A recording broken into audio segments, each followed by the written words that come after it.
রাসূল হলেন মরহুম শহীদ আল্লামা দেলাওয়ার হোসেন সাঈদী। তিনি মারা গেছেন না মারা হয়েছে? আমি বলবো না, কিন্তু সোশ্যাল মিডিয়ায় যা এসেছে তাই বলবো। ও মোস্তফা জামান স্যার, বলো দেখি কি করে তার হাতে ইনজেকশন পুশ করলে তুমি? বলো কোন নিয়মে আছে একজন স্টুডেন্ট রোগী হাতে ইনজেকশন পুশ করবা, অথচ তার পরীক্ষা নিরীক্ষা করবা না? যদি পরীক্ষা নিরীক্ষা করি থাকো সে প্রমাণগুলো কই একটু দেখাও। কথা পরীক্ষা নাই, নিরীক্ষা নাই, কিছু নাই, নাক পোষ নাই, আইসিইউতে নাই, অথচ ইনজেকশন পুশ করলে যেই না পুশ করেছো সেই ধপ করে পড়ে মারা গেল। গোটা বিশ্বের মানুষ তো বললো ও তো এরা শুনলো ওর ভিতরে বিষ ঢুকানো ছিল, ঠিক না? মোস্তফা জামান স্যার এরপরও বলি কি হয়েছে তুমি জানো? আজ বিশ্বের মানুষেরা জানে, দেখি তারা বোঝে, তারা বিচার করছে, ও ব্যাপারে আমার কোনো কথা নাই। কিন্তু তোমার কাছে জানতে চাই একটা মরা মানুষের ব্যাপারে কি বা রাগ থাকতে পারে? কথা কর না, সে মানুষটি মারা গেছে, তার জানাজা নামাজ দিলে না। কথা কর নিয়ে গেল পিরিজপুরে, ঠিক না? আমি পিরিজপুরে গিয়েছিলাম, এই সাপাইনবাবগঞ্জের অনেক ভাই সেদিন গিয়েছিল, আমাকে জড়িয়ে ধরে চুমু খেয়েছিল। আমি তখন বুঝতেছিলাম ও চুমু আমাকে খাচ্ছে না, কোরআনের পাকে চুমু খাচ্ছে। আর তারা কেঁদে বলছে, তহিব ভাই কোরআনের পাকে চলে গেছে, তার মুখে তো আর কোরআন শুনতে পাবো না। আপনি কোরআনের পাকের কথা বলেন, একটু বেশি বেশি করে বলবেন।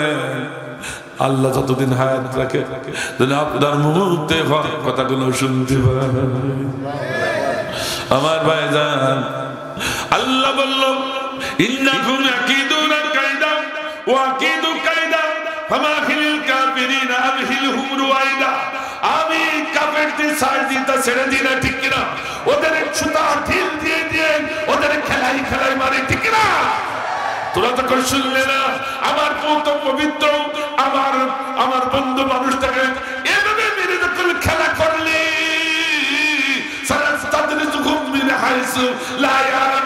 এবার আমি আল্লাহ আমার রশি টানবো, কোথা থেকে কি হবে তোরা টের পাবি না।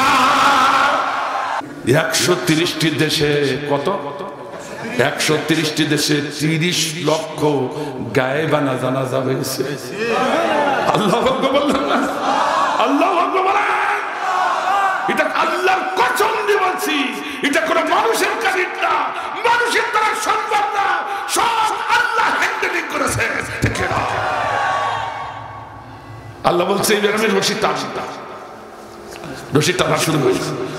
জীবন্ত সাইদে থেকে মরা সাইদে এখন সত্য। আল্লাহু আকবার বলেন। কাবা শরীফে 3টে জানাজা নামাজ হয়েছে। 3 নম্বর জানাজা নামাজ রাসূলের জামানা থেকে পর্যন্ত 3 নম্বরটা হচ্ছে আল্লামা সাইদ। আল্লাহু আকবার বলেন। এবং সবথেকে বড় করি ডক্টর মুফতি আব্দুর রহমান সুদাইস রাহিমাহুল্লাহ, কাবা এবং মক্কা শরীফের, কাবা এবং মদিনা শরীফের সবথেকে বড় ক্ষতি, তিনি ইনার জানাজা নামাজ পড়াইছেন। আল্লাহু আকবার।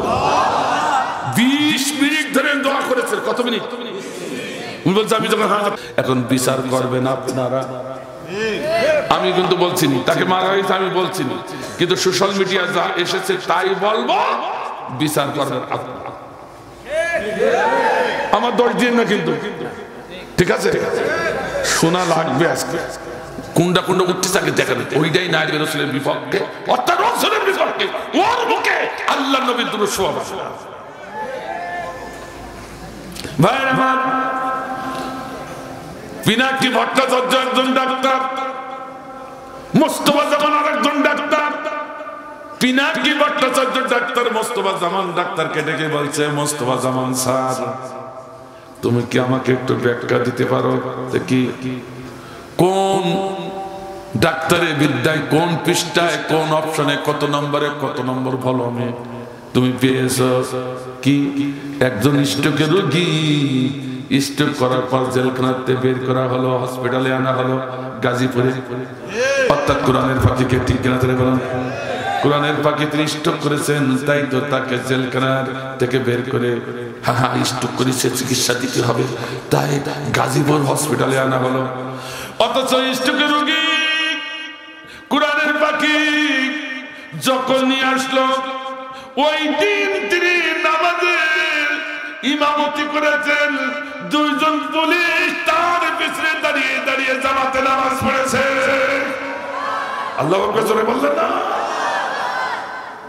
আপনারা সব বোঝেন, ছেলে মেয়ে ঠিকঠাক হচ্ছে, ব্যবসা